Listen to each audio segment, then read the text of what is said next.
Selama 1 minggu, pemerintah Kota Palembang melalui Dinas Pendidikan akan mempersiapkan sekolah-sekolah yang telah ditunjuk untuk melaksanakan pembelajaran tatap muka sesuai dengan petunjuk Kementerian Pendidikan, Kebudayaan, Riset, dan Teknologi Indonesia. Rencananya ada 30 sekolah SMP dan 90 sekolah dasar yang ditunjuk untuk melaksanakan PTM. Untuk sekolah SD, masing-masing kecamatan ditunjuk sebanyak 5 sekolah. Wali Kota Palembang Harnojoyo memastikan pembelajaran tatap muka bisa dimulai pada pekan depan setelah melihat persiapan beberapa sekolah terhadap standar protokol kesehatan. Jadi ini kita mempersiapkan ya, 1 minggu ini kita persiapkan, ada berapa sekolah nanti, baru kita langsung. Pak, untuk vaksin massal pelajar sendiri mungkin ada... Nanti kita upayakan, ini kami dorong terus ya, Dinas Kesehatan untuk menjemput vaksin ini kan.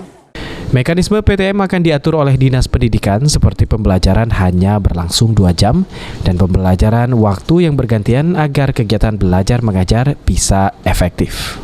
Aprianto, Abidin Riwanto, PAL TV.